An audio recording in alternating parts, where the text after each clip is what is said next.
Hey everybody, I'm Jack Reedy with Future Pastimes. I'm a designer of Dune-themed board games, and we are reading Dune. So we're on to the next chapter, which starts with a very short quote from A Child's History of Muad'Dib by the Princess Irulan. And it goes, Yueh, Yueh, Yueh, goes the refrain. 1,000,000 deaths were not enough for Yueh. So this chapter, obviously, is going to involve our good Dr. Yueh. And it's another longish chapter, and it's all centered around this notion of the betrayal that is looming in the near future for Dr. Yueh and House Atreides. And it's a chapter that involves him and the Lady Jessica. And I think that the Doctor, he was married to a Bene Gesserit with a really strong ability of truth sense. So the Doctor knows some techniques in how to try to avoid that. And he suspects that Jessica is not as powerful a truth sayer as Wana was, and certainly the Reverend Mother Mohiam, who is the Emperor's truth sayer. But he knows that she has excellent gifts for insight and reading people. And so he has basically created a situation here where he's going to try to avoid close scrutiny.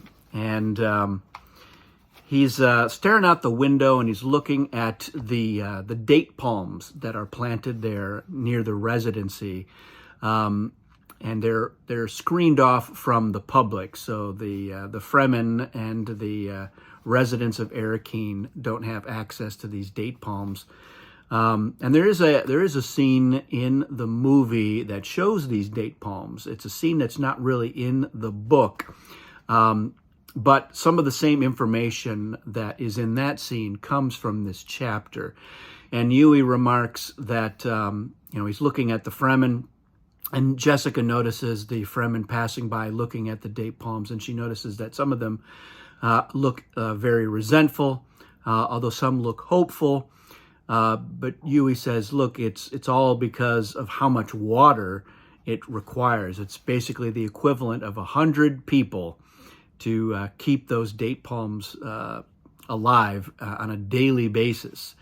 And so that's the resentment that the Fremen feel about the date palms.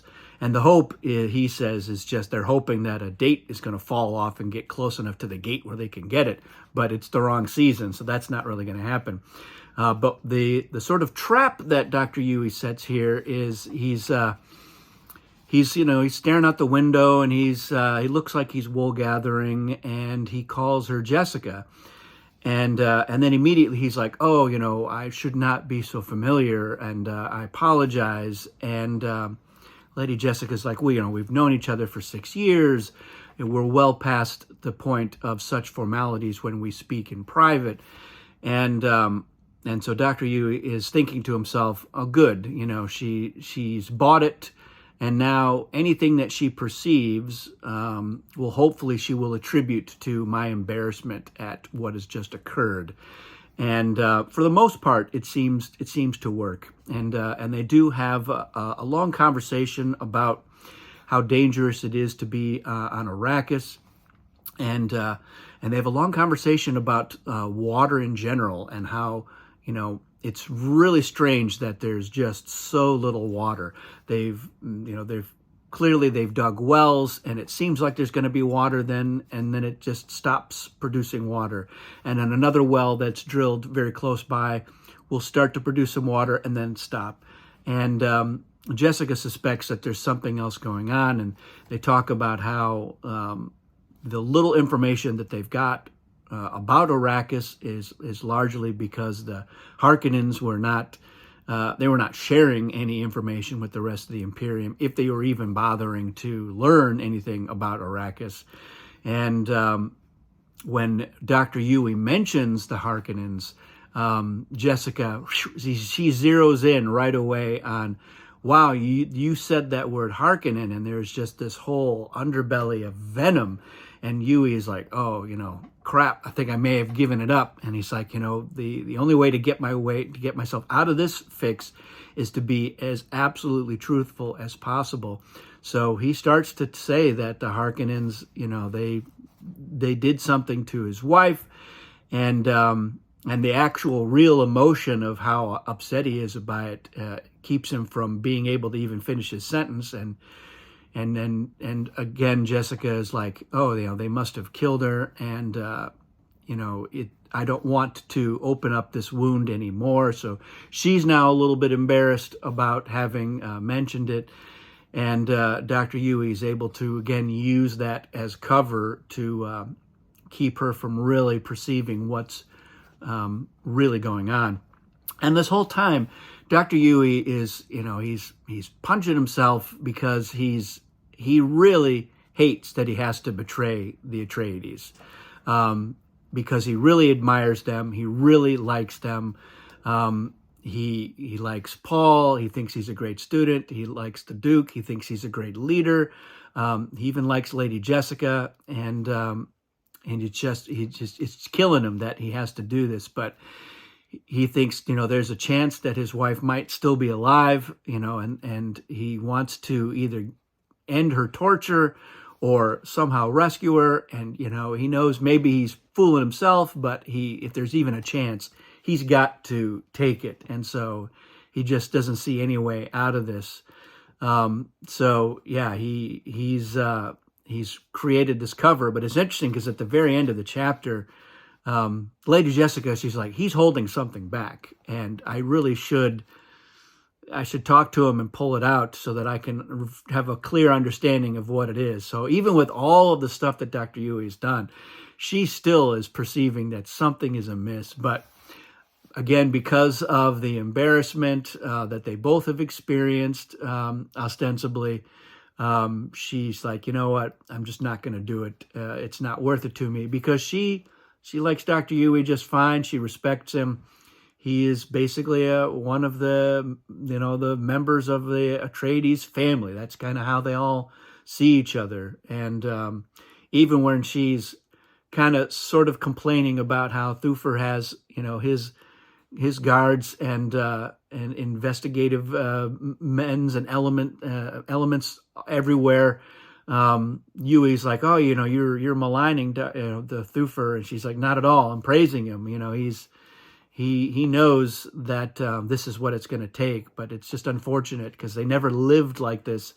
They're almost like prisoners because they have to be so fortified on Arrakis in a way that they never were on Caladan. So she treats everybody like they're part of a family, but they're a family that's in a very dangerous situation, and she's worried about that. She's worried about Paul being in this situation. But she takes comfort in the loyalty of the people around the Duke, and that's what Dr. Yueh is hoping that she doesn't realize is not the case for him, because he unfortunately is going to have to betray the entire family. So that's what happens in this chapter. Again, it's another really good chapter. We get some really great insight into the characters. This is an exchange that I did miss in the Villeneuve movie. It was, by all accounts, filmed, so there's behind the scenes photos of a conversation between Lady Jessica and Dr. Yueh, and I would have liked to have gotten that. There's not enough to really, this whole thing where Dr. Yueh is a good guy forced to do a terrible thing. You get some sense of that, and it's because of the portrayal of the actors, but I would have loved to have gotten a little bit more in there.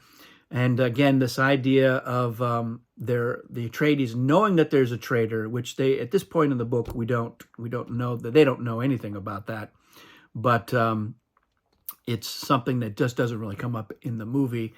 And those little personal touches, again, those are the sorts of things that somebody who loves a book is going to miss if it's not in the movie. At the end of the day, it's fine. I think audiences new to Dune didn't necessarily miss it. But it's one of the things why I hope that one day we will be graced with an extended cut of the movie just to sort of see the actors. I'd like to see the actors sink their teeth into this exchange, especially knowing that Dr. Yueh is trying to hide something, something terrible, that he is really worried that the uber perceptive Lady Jessica, a powerful Bene Gesserit, is going to be able to suss out. And then Lady Jessica trying to rationalize, what she suspects with what she knows, and then protocol. So how do you call somebody out about something that when you like and respect that person? So that's it for this chapter. Let me know your thoughts and if any questions you have about what's going on. We are starting to get to some serious action very soon, as you will see, and we will continue reading 2 chapters a week of Dune. That's it. Thanks for watching. We'll see you again soon.